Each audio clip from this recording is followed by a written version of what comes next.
Brenden Slaughter, BeaversEDGE.com publisher, joined by Beavers Edge writer and KGO radio host TJ Mathewson. We're back here at the Pro Throw practice fields following Oregon State's 17th day of fall camp. Can't believe it's already been 17 days, TJ. It's flown by. The month of August feels like it's flown by. But again, pleased to be chatting with you guys. Make sure to head on over to BeaversEDGE.com. We just wrapped up an exclusive interview with tight end Jake Overman that's going to be available only for Beavers Edge subscribers. So make sure to check that out. It was an awesome conversation with Jake. Feel like we got to know him a little bit better. Yeah, it was good to see some personality. Get on both on and off camera. It is really nice because the guys can like open up a little bit outside of the media scrum where there's 3 microphones shoved in your face, a television camera in your face, and you kind of feel under pressure. But you know, it's good to able to get the guys to crack a smile a little bit. So go check that out. Yeah, no doubt. It's an awesome interview, and we talked to Jake about a whole bunch of things. He dropped his favorite restaurant in Corvallis.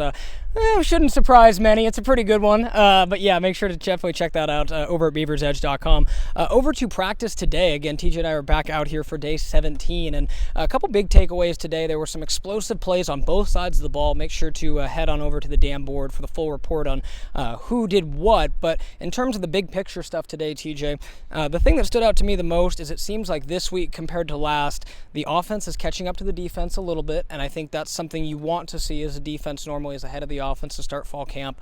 And that coinciding with, it seems like the offensive line a little bit more cohesive this week, a little bit better in protecting, DJ, Ben, Aiden, so on and so forth. Because that defensive line and linebacker, they were getting after them that first couple weeks. It's not even just, I would say, the offensive line. I'd say it's every level of the offense. I think today, I mean, again, go to the damn board for details, but it did seem like we saw very good performances from all 3 quarterbacks today. They all had their very high moments today, which was really nice. But it's not just them. You know, it's the 3 deep at running back. It's the 6 deep at receiver. It's, the cohesiveness of an offensive line that doesn't even have all of its starters out there. Right. And against a defensive line that's dominated throughout practice, they've ended up, they had a pretty good day out there with a couple of backups running with the first team unit today. So, and it also pays off. They're scoring touchdowns, right? Which is very important, and they had a couple of really nice ones today. So I think there's a lot of levels to that, but overall, yes, I'd say that's the sense we got. Sure, and in addition to obviously all that, and an update on the quarterbacks, we talked to head coach Jonathan Smith yesterday, and he said, TJ, word for word, he said it is looking more and more clear. Yeah, so he almost said it. Yeah, it's like yesterday, you go back and watch that video, BeaversEDGE.com, you can tell, I think, the situation at quarterback is clearing up quite nicely. But again, for those details, we saw one guy pretty much run with the majority of the ones today, and it's kind of been that way for a while now. And I think we ultimately all know where that quarterback competition is going to end up. And again, for TJ and I's, expanded thoughts, make sure to head on over to BeaversEDGE.com. But, beyond that, TJ, let's talk a little bit about just where we stand here with just a couple days left in camp. Just one more day that we Beavers Edge.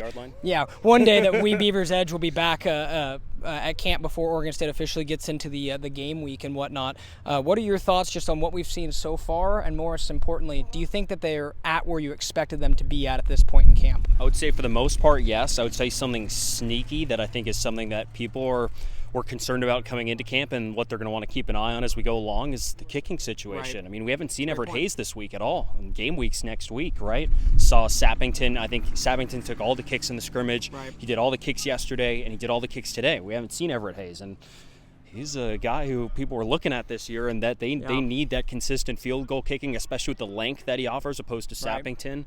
Sappington missed a long one today. For details, you can go into the damn board and take a look at it. Yeah. But that's something under the radar. Otherwise, I mean, they're healthy. Right. You've seen pretty much all you've needed to see from every single one of your other units. Deep at receiver, deep at defensive back.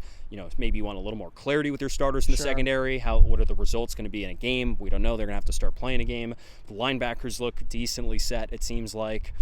And the defensive line, offensive line, and offense, again, it's all looked good, right? So honestly, that's where I'm looking at right now. It's like the little detail of kicker. Right, and it's almost like, again, going back to TJ and I's podcast from over the weekend, we pretty much went through all the position groups and kind of gave our thoughts on, where everything stands entering this final week of camp. But yeah, I would mostly agree with TJ. Not a lot of surprises. I think most importantly, Jonathan Smith said yesterday they're probably not going to go full tackling again this fall camp. They've done it a couple times now, various practices and scrimmages. And, with that, I think,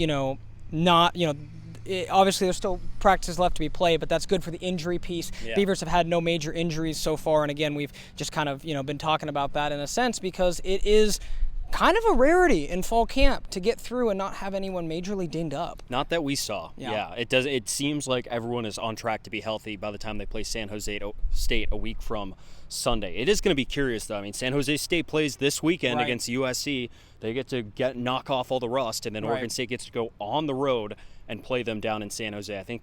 Still think that's a fascinating part of the schedule, but that's another debate for another time. And all Oregon State can do is get prepped for game week and get ready to go for week 1. Certainly, and again, going off that, and last point, as he mentioned on the kickers, is it somewhat concerning, TJ, given that we have, heard, I believe it was from Jonathan himself, said that Everett was dealing with a groin issue. Yeah. That's what he dealt with last year. And it was right before the season started that he got hurt. That to me is, I would say, probably the biggest point of concern. It's a big point of concern is if you can't win these close games. I mean, remember how stacked this Pac-12 conference is this year and the kind of quarterbacks you're going to go up against. I mean, you're not going to blow everyone out. In a blowout, it doesn't matter how good your kicker is. But if it comes down to the final seconds, you need your guy there to punch 3 points through. And Oregon State can't, do that. That's the difference between 11 wins and 9 wins. And that's New Year's 6 versus going back to Vegas. Right, and it's a good point because, again, TJ mentioned, Atticus Sappington, from what we heard from Jonathan Smith, had a really good scrimmage. We have the details on today, too.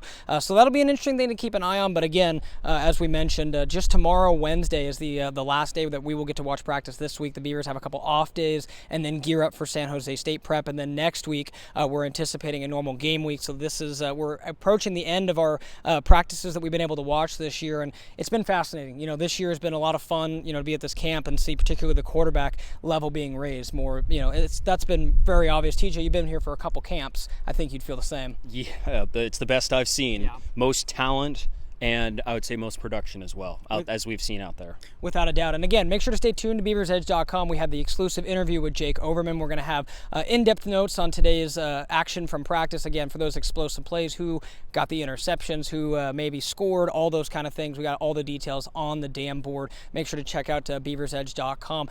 For TJ Mathewson, I'm Brenden Slaughter, signing off from Day 17 at the Pro Tour practice fields.